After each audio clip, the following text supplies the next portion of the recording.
Dear students, आज की इस वीडियो में हम बात करेंगे एक बहुत important phenomena of light, that is diffraction of light. बेटा क्या होता है, मोस्ट ऑफ द स्टूडेंट इसकी डेफिनेशन में ही कंफ्यूज हो जाते हैं। मैं यहाँ डेफिनेशन डिस्कस करता हूँ और फिर उसको बताऊँगा मैं आपको कि ऐसे क्या पॉइंट्स हैं जो बच्चों को क्लियर नहीं हो पाते। बेटा सो देखते हैं डाइफ्रैक्शन ऑफ लाइट और उन्हीं को हम प्रैक्टिकल एग्जाम्पल की हेल्प से समझने की कोशिश करेंगे। मैं आपको वो चीज़ें यहाँ दिखाऊंगा। स्टार्ट कर रहा हूँ बेटा मैं from the definition of diffraction of light.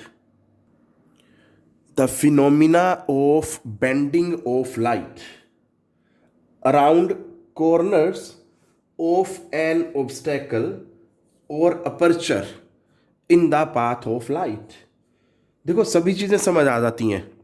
Phenomena of bending of light समझ आता है, अराउंड द कॉर्नर्स ऑफ समझ आता है, बट ऑब्स्टेकल और aperture in the path of light ये चीज़ क्लियर नहीं हो पाती।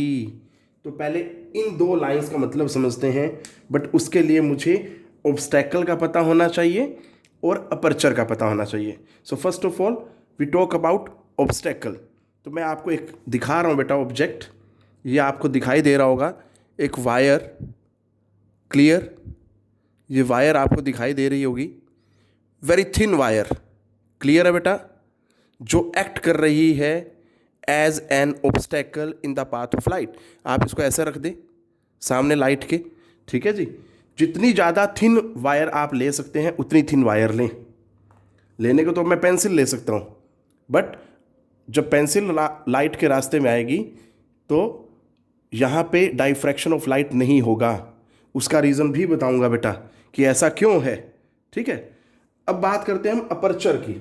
अपर्चर होता है इस तरह का रास्ता, देखो ये होल आपको दिखाई दे रहा होगा। अगर मैं इसको ऐसे रख दूं और यहाँ पे सोर्स ऑफ लाइट रख दूं, तो सोर्स ऑफ लाइट जो है, यहाँ से लाइट एमिट होगी, कुछ लाइट स्ट्रेट वे निकल जाएगी with in the aperture, through the aperture, but जो लाइट है वो कुछ पार्ट जो है इसके एंड्स से, कॉर्नर से भी स्ट्राइक करेगी बेटा, ठीक है। तो this is acting like aperture in the path of light. तो ये दोनों चीज़ें मैंने क्लियर की।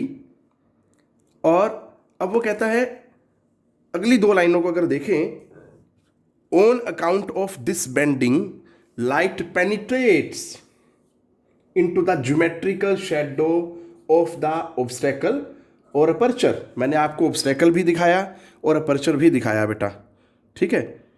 तो दोनों के बारे में बात करेंगे कि मैं यहाँ डायग्राम बना के समझाऊंगा कि ज्योमेट्रिकल शेडो क्या होगी। ऑब्स्टेकल के केस में क्या होगी ज्योमेट्रिकल शेडो, और अपर्चर के केस में क्या होगी ज्योमेट्रिकल शेडो, उसको हम देखते हैं बेटा।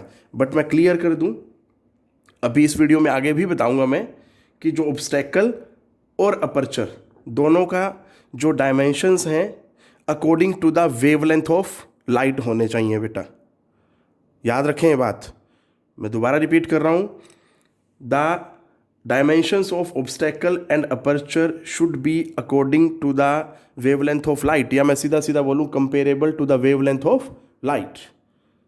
अब हम ज्योमेट्रिकल शेडो की बात करते हैं। देखो ज़रा, अब ज़रा अगर हम ऑब्स्टेकल और अपर्चर में देखना चाहें कि ज्योमेट्रिकल शेडो क्या होती है बेटा, तो उसके लिए मैंने यहाँ पे क्या बनाया, एक ऑब्स्टेकल बनाया। मैं बता दूँ, ऑब्स्टेकल बहुत थिन होनी चाहिए, उसके जो डायमेंशंस हैं, मतलब थिकनेस है, comparable to the wavelength of light होना चाहिए, ठीक है बेटा। Otherwise diffraction of light will not be observed, ये बात ध्यान देनी है। उसके बाद इसमें अगर देखें, ये सोर्स ऑफ लाइट है, ये obstacle in the path of light, और ये हमने स्क्रीन लगाई बेटा। हम देखते हैं कि यूजुअल पाथ क्या होना चाहिए और बट होता कैसा है। पहले इस चीज़ को समझते हैं इसमें। अब देखो बेटा जी, होना तो चाहिए ऐसे स्ट्रेट वे, क्लियर, बट जैसे ये कॉर्नर से स्ट्राइक करती है तो it bends from its straight line path, deviates from its straight line path, और वो बेटा बेंड हो जाती है लाइक दिस, ठीक है जी। ऐसे चली जाती है और ऐसे ही इधर चली जाती है। सो यहाँ पे लाइट आ जाती है बेटा, ठीक है। जो यहाँ आनी चाहिए थी वो यहाँ आती है, ऐसे जो यहाँ आनी चाहिए थी वो यहाँ आती है बेटा, ठीक है। इस तरह से इसको समझना है। अब हम बात करते हैं अपर्चर की। मैं क्लियर कर दूं, जो मैंने आपको पहले बताया था अपर्चर, इसमें दिखाया था मैंने आपको वीडियो में, ये अपर्चर की तरह यूज़ किया जा सकता है, बट इस पर भी कंडीशन है कि जो इसके डायमेंशन है comparable to the wavelength of light होने चाहिए। अब इस चीज़ को कैसे समझा जा सकता है, इसको मैं ऐसे बना सकता हूँ, that is almost like an aperture. आप इसमें गैप देख पा रहे होंगे कि इसमें जो गैप है that is acting like aperture. ठीक है जी, क्लियर। आप इसको अगर ऐसे समझें, बिल्कुल ये लो, अब आप इमेजिन कर सकते हैं आपके सामने से अगर आपकी तरफ से लाइट बोर्ड की तरफ जाएगी तो इसमें से पास होते जब वो यहाँ और यहाँ टकराएगी तो क्या होगा, there will be diffraction. But condition क्या है, मैं बार बार रिपीट कर रहा हूँ इसी सेम वीडियो में, कि जो डायमेंशंस हैं अपर्चर के वो comparable to the wavelength of light होने चाहिए। तो देखते हैं इसमें होना क्या चाहिए, बट होता क्या है because of diffraction.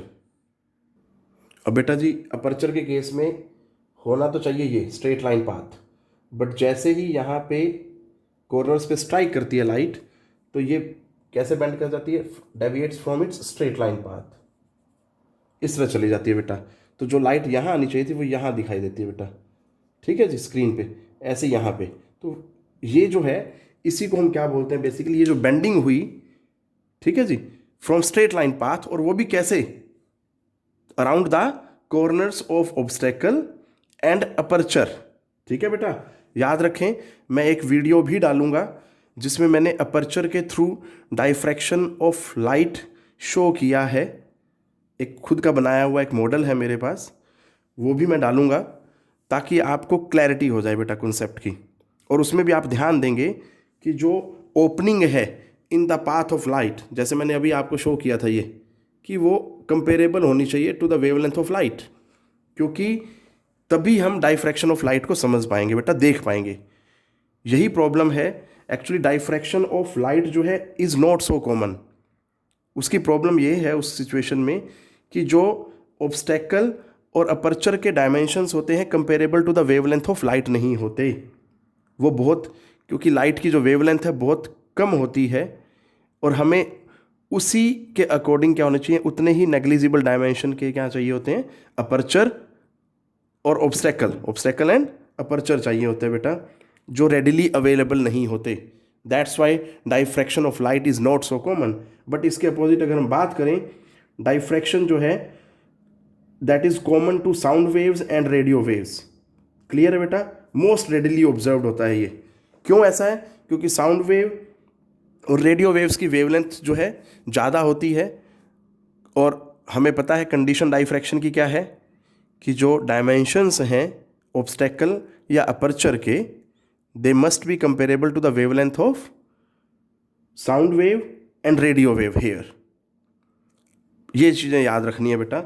So this is all about diffraction of light. इस पे कई बार क्वेश्चन पूछा जाता है कि भैया diffraction of sound wave is common but diffraction of light is not so common, why? तो इसमें आपने सिंपल सा जवाब देना है कि in case of diffraction of light the wavelength of light is less and it is very difficult to obtain obstacle or aperture of the comparable dimensions. But इसके opposite अगर डाइफ्रैक्शन ऑफ साउंड वेव और radio wave की बात करें तो उनकी wavelength ज़्यादा होती है, और according to condition of diffraction जो साइज है ऑब्स्टेकल और अपर्चर के वो हमें रेडिली अवेलेबल होते हैं। ये चीज़ ध्यान देनी है बेटा, क्योंकि उनका जो साइज होता है that is comparable to the wavelength of sound wave and radio wave बेटा। So that's it which I wanted to discuss बेटा। टेक केयर, पढ़ते रहें।